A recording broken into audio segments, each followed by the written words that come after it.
बैठकर press conferences हो रहे हैं, इलाहाक की भी बातें हो रही हैं, बड़ी गरज बरज की प्रेस कॉन्फ्रेंस मैंने आप लोगों की देखी। खालिद मकबूल सिद्दीकी भाई काफी नाराज नजर आ रहे थे। उन्होंने कहा जी टर्नआउट ही नहीं हुआ, रिजल्ट्स को कैसे एक्सेप्ट करें। पहले तो मुझे ये बताएं कि आप लोगों ने चले सारी मैंने प्रेस कॉन्फ्रेंस देख ली है, लेकिन इन शॉर्ट आप लोग तो 2 दिन पहले तक कहते रहे कि बाइकआउट की तो कोई बात ही नहीं थी, फिर अचानक बाइकआउट क्यों किया आप लोगों ने? फिर आपने कहा वफाक छोड़े, वफाक भी नहीं छोड़ी, यानी कि वफाक आप आटे के लिए, महंगाई के लिए, दीगर मामलात के लिए छोड़ते, लेकिन कराची के 34% हिस्सा बकौल सलमान के जो रिजल्ट ओरिएंटेड मैच था वो मैच आपने बाइकआउट कर दिया, वो भी डिलिमिटेशंस की खातिर। क्यों सर? बिस्मिल्लाहिर्रहमानिर्रहीम, बिल्कुल आपकी बात दुरुस्त है। ये एक अपनी राय हो सकती है कि बाइकआउट नहीं करना चाहिए था, लेकिन हम ये समझते हैं कि प्री पोल रिगिंग हो चुकी थी और वो एलिगेशंस जो हम लगा रहे हैं कई अरसे से और जिसके ऊपर हम ऑनरेबल कोर्ट में भी गए हुए 6 महीने हो गए हमें, हमने ऑनरेबल हाई कोर्ट को भी अपील की हुई थी। क्या डिलिमिटेशन नहीं हुआ? डिलिमिटेशन में कराची की आबादी को कम दिखाकर अपनी मर्जी से डिलिमिटेशन कर कहीं पर 1 लाख की आबादी कर दी, कहीं पर 10,000 की आबादी कर दी, सीटों की तादाद कम कर दी, आबादी में तकसीम कर दिया गया।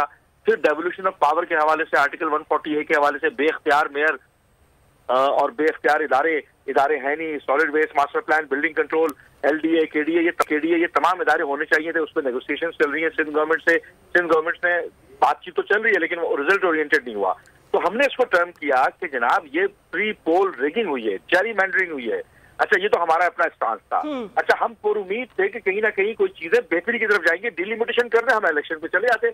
हमें पता था कि जनाब हम जिस तरीके से बेदर्दी से यूसियां काटी गई हैं अपनी मनमानी से, और अभी आप देखें ना प्री पोल रिगिंग का तो हम एलिगेशन लगा रहे हैं। आज अभी तमाम पॉलिटिकल पार्टीज कह रही हैं कि कहाँ कौन सी यूसी में क्या कुछ नहीं हुआ है, किस तरीके से रिगिंग की जा रही थी मुख्तलिफ जगहों पर, और मेरा ख्याल है कि पोस्ट पोल रिगिंग भी अभी सिलसिला जारी होगा। तो हमारा क्या अपना वाज़ेह स्टांस था, स्टैंड है। हम पाकिस्तान में कितने इंतखाबात ऐसे हुए कि किसी सियासी जमात ने कहा हो कि सर इसमें प्री पोल रिगिंग नहीं हुई या फिर बाद में रिगिंग नहीं हुई हो? कोई ऐसा इंतखाब जिसको आपको लगता है कि उसमें तमाम पॉलिटिकल पार्टीज मैं आपको बताता चलूं, शायद जो मेरा ख्याल है अलीम भाई बैठे हुए जी ये भी इस बात पे मुत्तफिक हैं कि एम्पावर्ड लोकल बॉडीज होना चाहिए, आर्टिकल 140A का इतलाक होना चाहिए, जो डिलिमिटेशंस में किया गया है यूसीज के साथ वो तमाम लोग मुत्तफिक हैं। क्या एमक्यूएम का ये बयानिया नहीं था कि बाइख्तियार लोकल बॉडीज होना चाहिए? आज तमाम पॉलिटिकल पार्टीज बाइख्तियार लोकल बॉडीज की बात नहीं कर रही, तो हमारा तो बयानिया थ्रू आउट रहा है और हम थ्रू आउट जो लिटिगेशन में भी गए हुए हैं, ऑनरेबल सुप्रीम कोर्ट से हम ऑर्डर लेकर आए, उस डायरेक्टिव्स के इम्प्लीमेंटेशन के लिए हाई कोर्ट में इन्फोर्समेंट के लिए भी गए हुए हैं।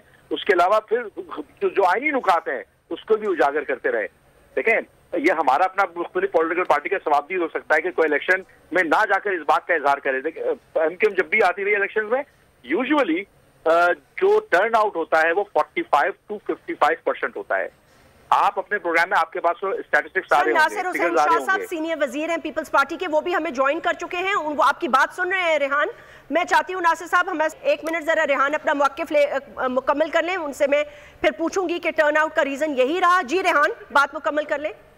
जी, मैं मुख्तसर के साथ करूंगा। मैंने जिन पॉइंट्स की तरफ निशानदेही की है, चाहे वो डिलिमिटेशंस के मामलात हों, चाहे वो वोटर लिस्ट के इंदराज के मामलात हों, चाहे वो devolution of power article 140A के इतलाक के मामलात हो, जिसके ऊपर पीपल्स पार्टी से हमारी 12 से ज्यादा मीटिंग हो चुकी है और वो तमाम तहरीरी मुआहदे के ऊपर अमल दरामद के ऊपर हामी भी भर रहे हैं, लेकिन उसकी इम्प्लीमेंटेशन होना बाकी है।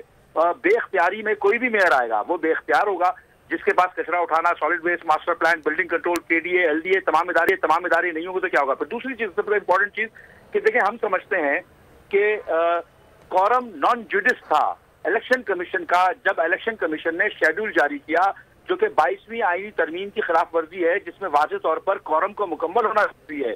उस कॉरम के मुकम्मल ना होने की हैयत में, उस गैर कानूनी हैयत में इलेक्शन कमीशन ने कैसे शेड्यूल जारी कर दिया? हमारा आर्गुमेंट ये भी है। ये तमाम चीजें होने के बावजूद भी कानूनी तौर पर। अच्छा, लास्ट कमेंट ये कर दें रेहान हाशमी साहब, मैं आपसे पूछना चाहती हूँ ताकि फिर मैं नासिर हुसैन शाह साहब से पूछूं, ये जो वोटर टर्नआउट कम रहा इसका रीजन बता दें क्या था?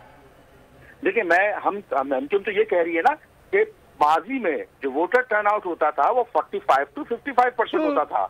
आज अगर ये इलेक्शंस हो रहे हैं लोकल बॉडीज के और इसमें टर्नआउट मेरे ख्याल आपके पास जो शुमारियात आ रही होगी उसके मुताबिक मेरे ख्याल 10% के नीचे होगा या 10% के अराउंड होगा। तो ये किस बात की निशानदेही कर रहा है कि लोगों की बदएतमादी की निशानदेही नहीं कर रहा तो क्या कर रहा है ये? बदएतमादी की निशानदेही नहीं कर रहा तो क्या कर रहा है?